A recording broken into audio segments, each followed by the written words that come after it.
Nasa ating po linya ngayon si Secretary Gilbert Teodoro, ang kalihim po ng kagawaran ng Tanggulang Pambansa, Department of National Defense, para po sa napakaraming usapin na malamang po ay ating pong makukuhanan ng informasyon ng kalihim para po sa ating wastong kaalaman. Sec Gibo, sir, good morning po and how are you?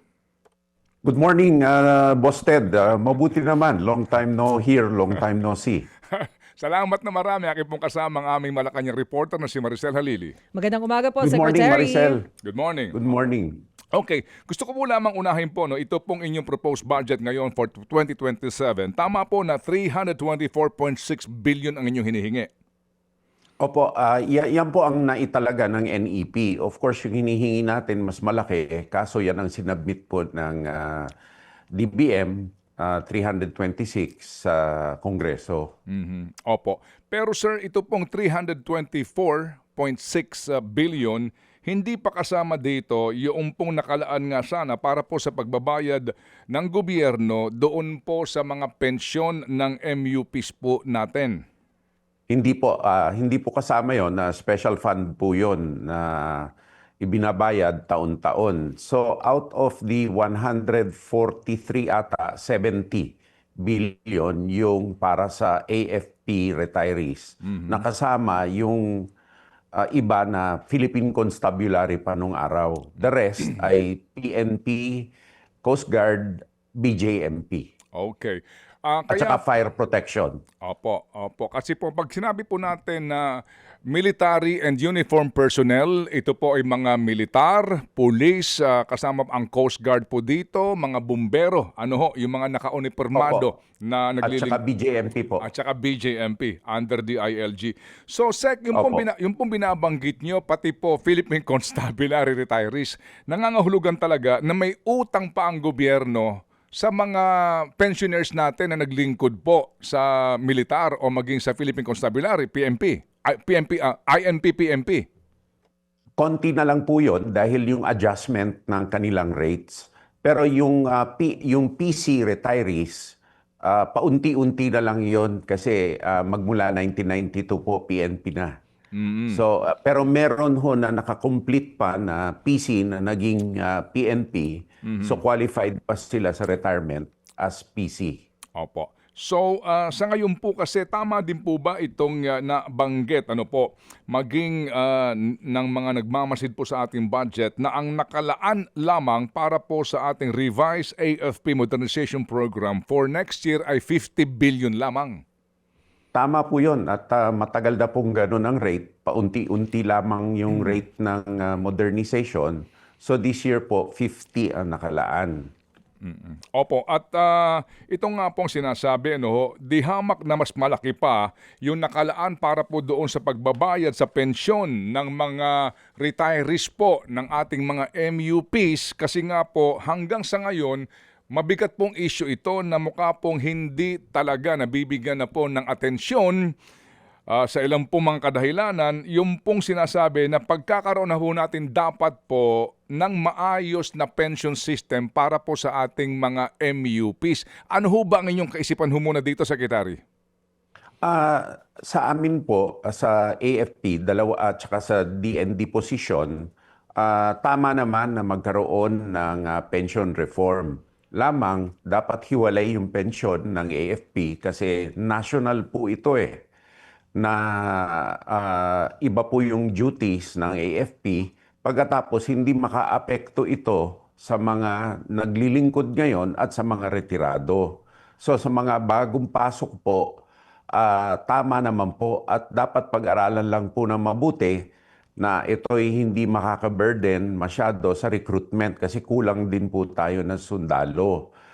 On another note naman po, ikinukumpara itong 143 sa modernization.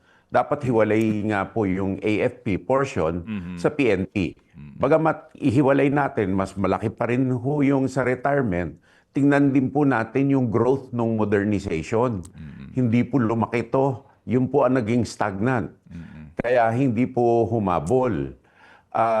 Ito pong modernization kasi, nakatalaga po yan, dapat sa BCDA remittances nung araw na sinasubsidize pa ng national government.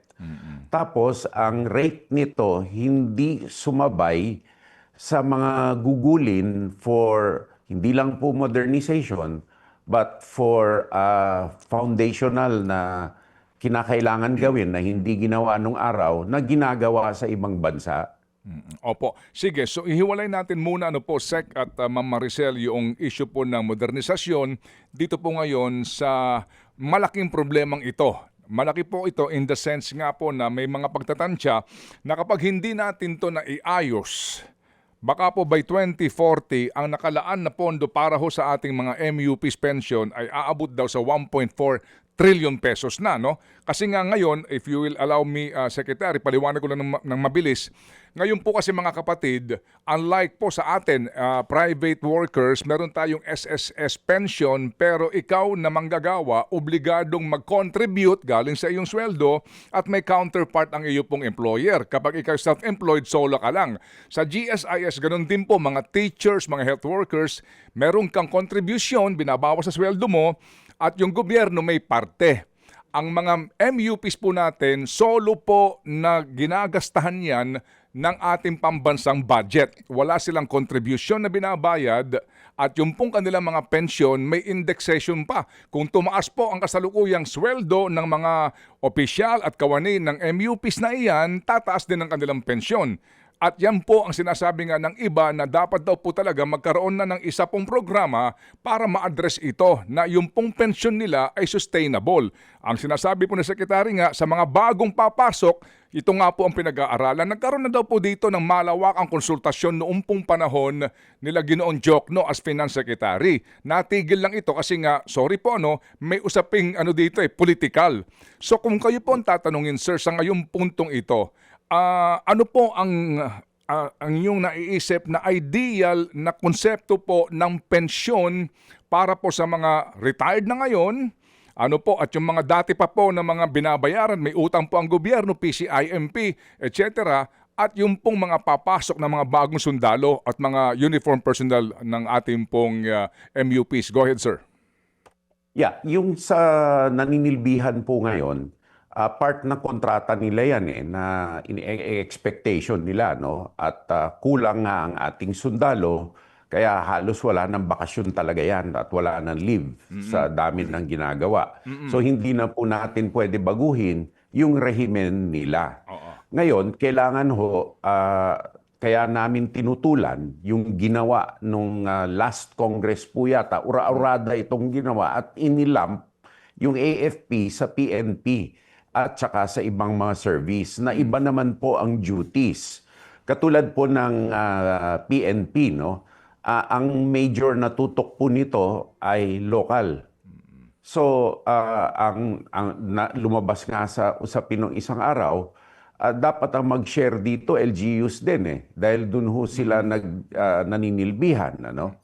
Ngayon, kung mahiwalay po yung pensyon ng AFP, gumawa po tayo ng bagong pondo para sa mga bagong pasok kung saan po sila mag-aambag. Tapos mag-mature po ito, pwede na pag-retiro nila, doon na kukunin kasi kailangan po ng malawakang panahon din para mag-mature yung fund. Secondly po, yung AFP nung araw, binawasan yan ng sweldo na walang kontribusyon ang gobyerno nung unang panahon. Yun ang tinatawag na RSBS. Opo. Na nagkakaloko-loko. Ngayon, nakalap na po yung assets niyan, pwede na pong i-cash value yan para contribution din sa AFP pensions. So, hindi po kami tutol sa mabuting pag-aaral at masusi at talagang sustainable na pension program. Yung nangyari po sa last Congress, ura-urada po yung nangyari. Opo. So kumbaga po talaga, dapat ito pag-aralan mabuti at yung transition period nito at sa masasakop. Sir, ano ho ang inyo pong panukala kung kayo po ang tatanungin nga, magkakaroon ho ng hiwalay na pension fund for purely military, AFP, iba ang Tama police. po yun. Opo. At Okay, go ahead, sir. Go ahead. Okay, go ahead. yeah, tama po yun, Boss Ted, ano? At yan din ang hiling ng mga veterano at hiling ng AFP retirees na nagpe-pension kasi doon sa serbisyo nila na inambag nila, no? Hanggang ngayon kasi ang AFP gumagawa pa ng internal security HADR at marami pang trabaho na hindi rin naman kaya gampanan sa ngayon ng PNP.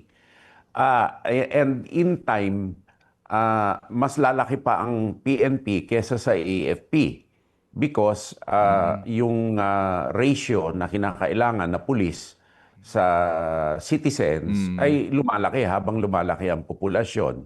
Sa ngayon naman po, kulang ang ating sundalo dahil sa lawak ng ating teritoryo, lalo na po yung karagatan. 2.4 million square kilometers po yan na kailangan sakupin ng AFP at kailangan manmanan. At sa ngayon po, 162,000 ang strength ng AFP. Pinakamaliit ho ito sa ASEAN, kukumpara po natin sa populasyon at sa lawak ng teritoryo. Kaya po wala na pong bakasyon, lalo na ngayon. Nakababad po ang ating mga sundalo dahil bumabaha. At sa BARM, nandun po sila, hindi makabakasyon para makasigurado magbantay. po sila na matahimik ang halalan na mangyayari sa September 14. Opo. Sec, ano lang po, isa lang pong perhaps halimbawa no, sa kaibahan, kung kayo po ang tatanungin, ano pong mga kaibahan na pwedeng ipatupad sa usapin po ng pension plan para po sa mga pulis at mga militar o maging sa BJMP halimbawa po o maging sa Coast Guard? Hindi ba pa, Ted, no? Ang IRA, for example, walang bawas yan. Black grant yan kaagad, no? NTA ngayon. Yeah. So, palagay ko, dahil LGU nakatutok ang ating mga pulis, at doon talaga sila naninilbihan except for the national agencies, dapat mag-share din naman ng mga LGUs para sa welfare ng pulis kasi doon naman sila nakatutok. At ang AFP deployable po yan kahit saan eh. Oo. Kaya nadi-displace din po ang mga pamilya, kaya doble ang dagok. Tapos, ang highly technical na AFP ngayon, kailangan mag-recruit tayo ng kabataan ngayon. Nag-iengganyo po tayo ng kabataan. Kaya kahit na yung direct commission program, ginawa na natin para makarecruit pa tayo ng mga technical experts, no? At ito ay market-based ho ito dahil yung expertise nila kinakailangan din ng private sector eh. Yun nga lang po, doon naman sa mga bagong recruit, basta maganda ho ang programa, ito'y disenyado dapat ng mga actuarial experts para mag-guarantee yung sustainability at ito'y patakbuhin ng, let's say, GSIS. Kasi nung araw po, covered naman ng GSIS eh. Nagbago lang yan nung inalis sila sa GSIS. And kung risk-based po yan, kung ma-managing po ng isang professional manager katulad ng GSIS, pension manager naman po yan, na actuarial-based, wala naman ho sigurong problema at wala naman magiging problema sa mga bagong recruit na mag-aambag din sila sa retirement nila. Okay, opo. Sige. So basically po, yung unang prinsipyo ng pension plan, ano po, dapat ipatupad pantay sa lahat-lahat yung konsepto ng, sa mga bago po na papasok nga sa militar o maging sa mga pulis kasi nga hindi mo dapat nang masakop itong existing ngayon. So ibig sabihin po, lahat ng mga papasok sa serbisyo, meron ng kontribusyon na ibibigay mula sa kanilang sweldo at may counterpart na ang gobyerno sa AFP po, national government, sa mga PMP, local government. Ganun po ang inyong mga prinsipyo. Hindi po siguro kakayanin ng local government lahat ng contribution. Maybe a portion, pero national government din po ang mag-contribute. So, in time, mag-i-equalize po depending on how the fund is managed. Kaya importante nga po, professionally run yung Opo, okay. funds, no? Kasi Opo. may risk po yan. Opo, sige. Tapos, yan na ho ang tinatawag na participating. Okay, sige. Kasi po, kung babalikan po natin yung RSBS, no, na naging kontrobersyal kasi nga po ginamit din po ito sa hindi magandang kaparaanan at yung nga po bumagsak ito yung RSBS na yan. Retirement ng mga... Separation benefit Ayun. system. Opo, ito ho yung bumili ng golf course dyan sa Cavite. Ang dami ho nilang mga pinagagastusan gamit po ang Marami. pera ng mga miyembro po ng mga MUPs. Ngayon, ideally ho ba, ano ito, pwede nilang pong amyendahan ang GSIS charter para ho ma-absorb na lang itong MUPs natin ng GSIS para po dito sa future nga na pagpepensyon sa kanila? Depende po sa GSIS, sa actuarial study din po nila kasi baka makaapekto Oo din nga. sa current pensioners kasi yung risk profile ng sundalo po masyado mataas. Yung risk nila na Yes. malagay sa panganib. Opo. Yan. Lalong-lalo na po yung disability. Kasi baka ho ma-disable na bata, Oo. matagal ang service, ang buhay.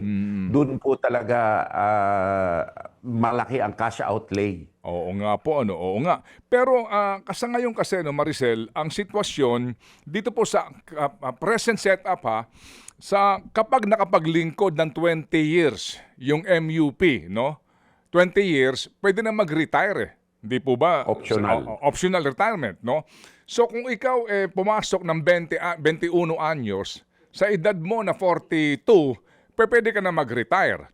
Pwede ka na makakuha ng pensyon at yan babayaran ng Estado. Ngayon, ang SISTE, pinapayagan din po sa kasalukuyang setup, with all due respect sa ating mga kaibigan na mga naging general, naging koronel, na ngayon po senador o may trabaho po sa mga departamento, yung pong pinapayagan na kahit na halimbawa, ang classic dito, Senator Bato, dati siyang 4-star. So ang kanyang pensyon, ano pa yan pag nag-retire ka, di ba, one rank higher pa yung iyong magiging benepisyo. So yung basic pay mo, tatanggapin mo as your pension, kahit na senador ka, na may kinikita ka pa. Pinapayagan yan ngayon. Kaya may ganun nga po mga panukala na dapat hindi na pwede yan. Kasi po ako, SSS ako. Pag ako nag-apply ng pensyon, 64 na ako ngayon, hindi ako papayagan Sasabihin ng SSS, may trabaho ka pa Hihintayin ka na wala ka talagang trabaho before ka makakuha ng pensyon. Dito po sa sitwasyon ngayon, kahit na nag-retire na sila, dati silang general, nasa DND sila ngayon, doble ang kanila pong kinikita. Pensyon na, may sweldo pa. Sec. Ted, meron pang isang dapat na Kaya nag-aakyat din minsan ng base pay ang sundalo kasi nasa batas na ini-index nga yung pensyon ng ating retirees. So, kung kailangan mag-adjust ng pension rates ng retirees, kailangan mag-akyat din ng base pay. Yun ho ang nangyari last year kasi kailangan i-adjust yung pension rates ng 5% per year sa mga retirees kasi nga ho, yung indexation, meron pang arrears. So, yun ang nangyari kaya nag-akyat po ng base pay. Yung nga po, kasi nga itong Executive Order 107, di po ba, na Presidente? Yes. Oo. Dahil po, ang motibo po doon sa retirees talaga. Kasi nagkaroon nga ng conference sa mga retirees. Lahat na ng MUP, kami po ang humarap. Ang hiling nila ay i-adjust, no? So for 5 years per year to end in a 15% adjustment. Yun nga lang, makakaapekto talaga sa base pay ng ating current serving soldiers. Ang sa GSIS naman at sa SSS, pag umabot ng compulsory retirement age, kahit na kumikita after, vested na yung pension Oo. Vested na po. Ngayon, yung kita naman is subject to income tax. Opo. Yes, sir. Pero yun nga po, kasi nga, ngayon, 3 tranche itong 107 Executive Order ni Presidente, di ho ba? Yes. Itong December, yes, oo. So, yun nga po. So ngayon, ito na ang sitwasyon natin, ang ating kinasadlakan. Sec, tanggap po ninyo na talagang kapag hindi ito nabigyan po ng pansin at hindi po ito naitama, bukas makalawa, baka kalahati na po ng pambansang budget para lamang sa mga MUP's pensyon. Well, it could end up in that, no? Kaya nga hindi naman ako tumututol sa pension system na participating. Yun lang nga sa mga bagong recruit at bagong komisyon. Para nga po may transition period po dito. Kasi Opo, po, opo. ang isa po pa ngayon sa sitwasyon natin, again, with all due respect po, ginagalang po natin at binibigyan pakilala po ang serbisyo ng ating mga unipormadong puwersa sa ating pong bansa, sa ating gobyerno. Ha? Hindi po natin minamaliit yan. Ito lang po kasi nga yung pag-address doon po sa pangkalahatang magiging problema ng buong bansa po natin. Kasi ngayon, with all due respect po, kapag po yung pensyonado namatay, yung pong pensyon noong namatay na sundalo mapupunta sa asawa. Maliban na lang kung mag-aasawa siya, di po ba? Ano po, Yes, sa Secretary? survivor benefits po yun sa Yes. surviving spouse. Yung kanyang anak po na minor de edad rin, kung wala po yung asawa, doon din mapupunta po sa anak, di po ba? Ano po? Opo, hanggang sa umabot sa age of majority. Opo. So tuloy-tuloy po yan. So yung po sitwasyon ngayon. Sige. So ano ho sa palagay nyo, Sec? Sa inyo ho bang term ngayon hanggang June 30 ng 2028? Ano kaya? Masimulan na kaya ang panukalang ito at magkaroon kaya ng chance na ito po'y mailusot o pauubayan na naman po sa next administration? Kailangan na po umpisahan ang pag-aaral kasi hindi po madali mag-design ng pension system. So for the AFP side, I will take the initiative then, kukonsultahin ko na rin po ang GSIS for a new pension system that will be sustainable and unburdensome. Ngayon, doon naman sa mga bagong recruit, palagay ko, wala naman pong problema sa pag-aambag dahil mapupunta din naman po sa pamilya kung may mangyari sa kanila. At saka yung forced savings discipline, lalo na sa kabataan ngayon, kailangan din ho ma-instill yung mga values na yan sa harapan ng engganyo minsan ng mga online platforms. Na marami kaming incidences na may nangyayari pa nga dahil dyan. Opo. Sige po. So Sec, sa ngayon po, as in, kaninyo, minadali yung unang proposed bill, ngayon po pag-aaralan po ng lubos. Meron na ho ba kayong so far po ay mga champions dito in both houses of Congress para po tulungan kayo? Kasi po, kinakailangan dito ng batas eh. Yung Defense Committee po ay sila Kauka Malapitan, tsaka si Senator Soto, pwede naman po. At tsaka yung Finance Committee chairpersons, doon na po mapupunta yun. And the appropriations, naturally, si Congresswoman Swansing. Okay, sige po. Sige. So far po, ito ho muna ang aking katanungan dito po sa controversial na MUP pension na ito, and we look forward nga po sa ating diskusyon para po tama yung informasyon na makararating po sa lahat, pati po doon sa mga retired na po na mga sundalo na nakikinig ngayon sa atin. Hindi ho gagalawin, no? Tama, no, Sec? No, hindi, it will not Tama be po disturbed, yun. no? Hindi gagalawin. Tama po yun. Opo. Hindi kayo gagalawin dito, kaya relax lang po daw. Ito ay para po sa future. May tanong lang po si Maricel. Go, Sel. Ay, magandang Maricel, umaga go ahead. po.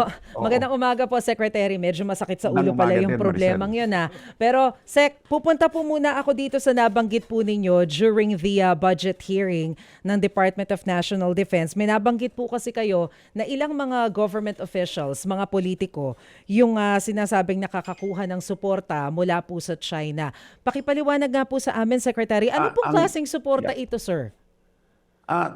Sinabi ko, there's ground to suspect pero wala po kaming ebidensya. Dahil po sa mga pronouncements nila na nagpaparallel sa mga pronouncements ng China. So, maliwanag po yun dahil tinanong-tanong sa akin at sinabi ko there's no evidence. So, yung support can range in many ways eh. Informal, or normally informal, no? Hindi ayoko pong pangunahan kung wala pa kaming ebidensya at kinakalap pa to, kung may maliwanag na ebidensya, idudulog po namin sa law enforcement authorities.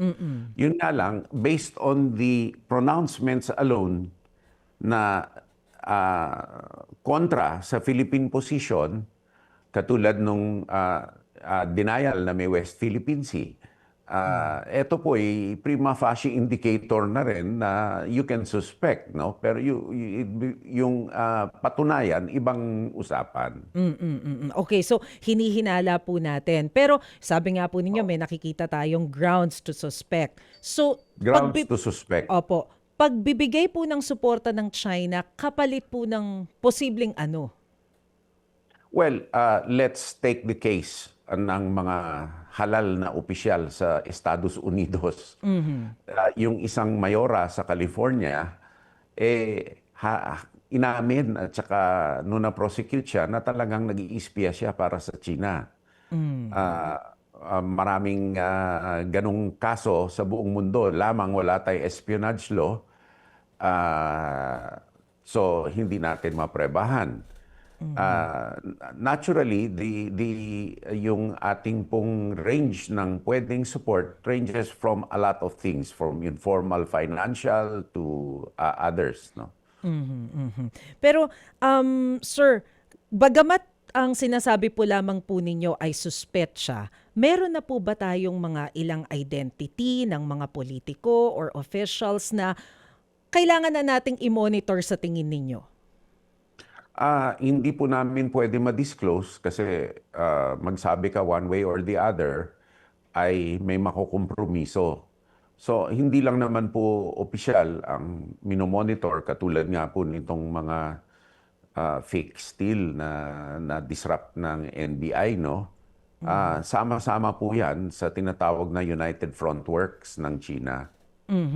And bagamat wala pa po tayong pinapangalanan at dinadivulge na sino man dito sa mga official, can you just give us parang a rough estimate? Gaano po sila kadami?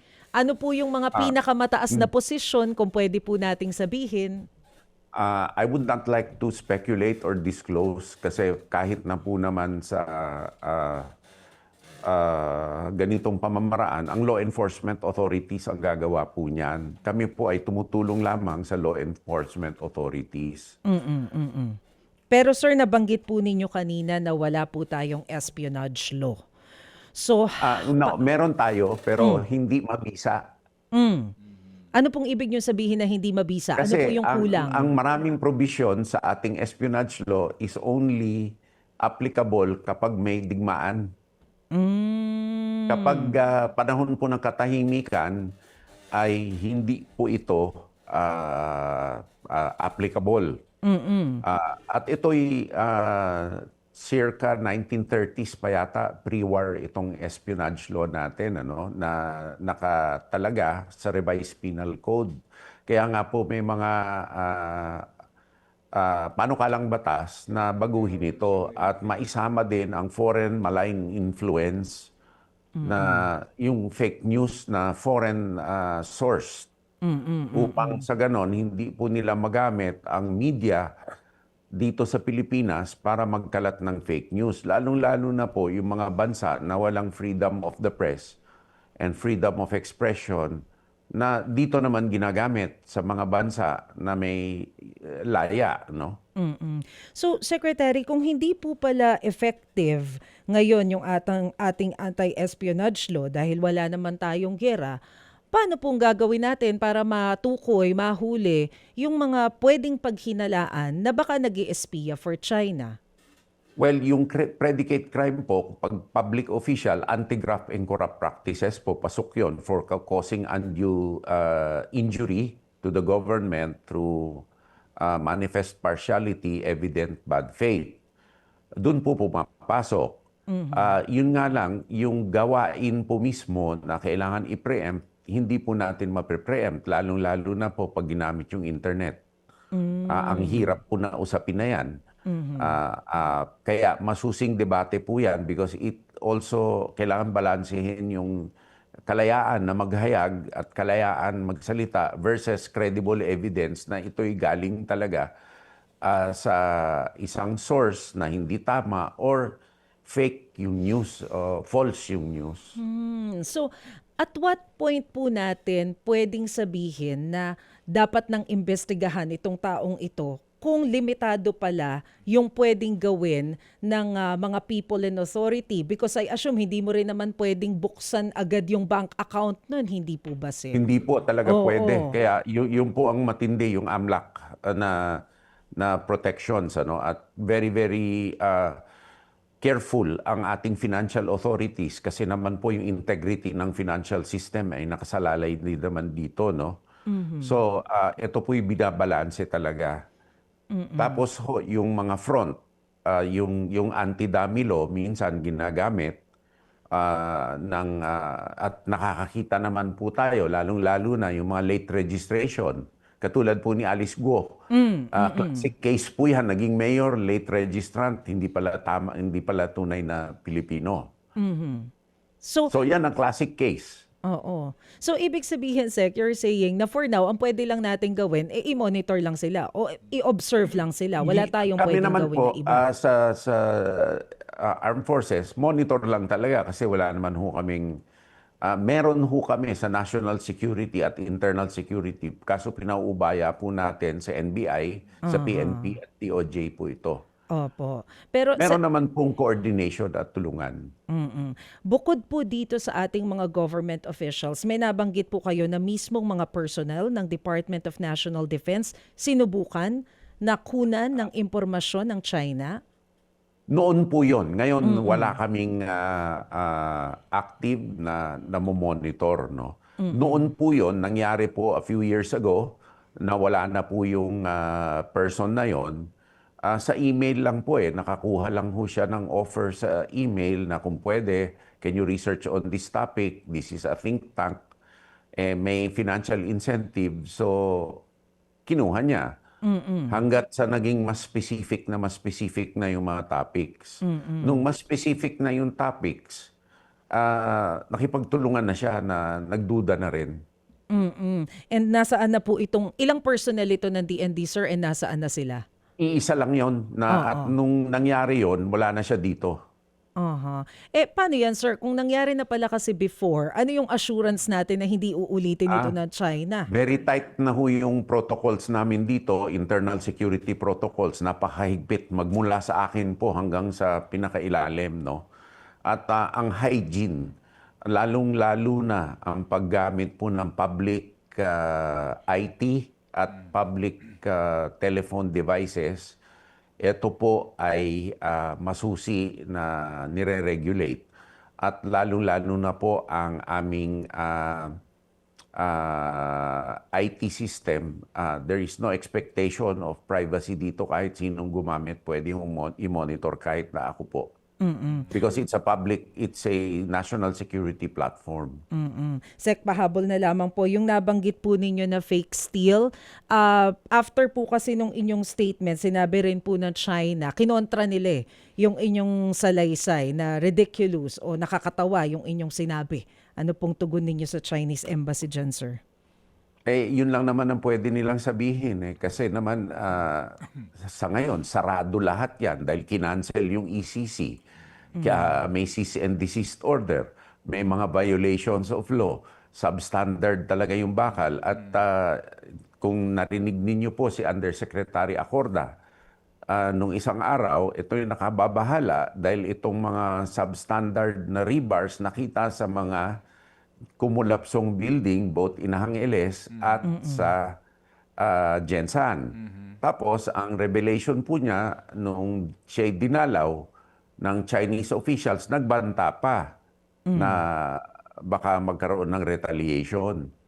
So, ito, inuulit po natin, hindi naman basta-basta Chinese ang target. Yung gawain po, kung legal ito o illegal. Because hindi naman po pwedeng basta-basta na mag-deport o magkaso. Lamang, yung reaction po nila dito sa mga nahuhuli na ito ay kakaiba. Opo. Sec, ang pinag-usapan niyo po ni Maricel ay tungkol nga sa mga opisyal ng gobyerno, no? Dito po sa mga ngayon binabantayan at inoobserbahan. Ano ho ang ginagawa po naman ninyo ng ating National Security Council sa mga pribadong individual, sa mga Pilipino na nagiging platform din ng narratives ng China doon sa kanilang mga accounts na ang iba ho ay kung ano ang sinasabi, sila naman ang nagpapakalat dito at ito'y kumakalat at pinapagpapasapasahan na. Tama po yun, Ted. Sa amin, it's just monitoring kasi ito, ang mga platforms na ito ay public platforms katulad ng Meta na meron silang sariling patakaran. So ang DICT at ang NBI po ang nakikipag-usap dito sa mga platforms para ma-address itong issue na to. And yan ay totoo naman ho talaga kasi may mga friendship foundations, tapos ito yung ine-echo, tapos kunwari research foundations, katulad po nung Jinan University na may mga partnerships dito na siya din na nagsabi na ang Batanes ay parte ng China kung titingnan natin ang history. So sa amin po, it's just on monitoring and coordination ho sa ibang mga agencies. No? Kasi mahirap din naman po yung usapin talaga sa public social media platforms dahil malaki po yung standard na kailangan pong tumbukin bago masugpo itong mga to. No? Lalo na po kung mag-build ng AMLAC case, mahirap naman din po because yung standard of evidence mataas. Okay. Sige po. Sir, sa pahabol na lang po, dito pa rin po sa MUP pension issue na ito, meron ba ho kayong ideya magkano po yung unfunded liability ngayon ng gobyerno sa kabuuang utang na po natin sa mga pensioners, sir? Meron ba kayong ideya? I don't have the exact amount po, pero mga ano na lang po yan, maliit na lang po kasi nabayaran na nga po sa adjustment. So wala na pong 10 billion siguro sa AFP side. Mas maliit pa po doon. On the AFP Mga side 11 alone? yata, 7 to 11 billion na lang. Only, At taon-taon po nababayaran na to. only sa AFP side po yon, no? Yes, kasi may mga adjustments din po na ginawa ang Kongreso noon, yung na hindi nila na-fund katulad nung yung pag umabot kayo na 70 years old, mako-consider for financial amelioration na complete disability. So may karagdagan 5,000 po yata yun. Yun ang hindi napopondohan naman. Okay. So ngayon, lumiliit na po yan. At kaalinsabay naman po dyan yung pag-enhance ng veterans medical services. Para sa ganon, ma-ameliorate din ang health condition po nila. Okay, sige po. And sir, you're aware po, no, itong pinakabagong post ngayon sa Straits Times, itong Antelope Reef sa may area po ng West Philippine Sea, no, South China Sea, na ano pong report ng inyong counterpart? Kasi mukha pong pinalawak na ho ng husto ng China yung kanilang base militar doon po sa kanilang man-made island rin. Opo, at ito po ay yung reef po na yan ay malapit sa Vietnam na mga claims. So talagang pinapalawak po nila yan. Katulad, ito yung continuation pa po ng Mischief Reef. At hindi pa po, nag-anunsyo din po sila, nagagawa sila ng Marine Observatory sa Scarborough Shoal.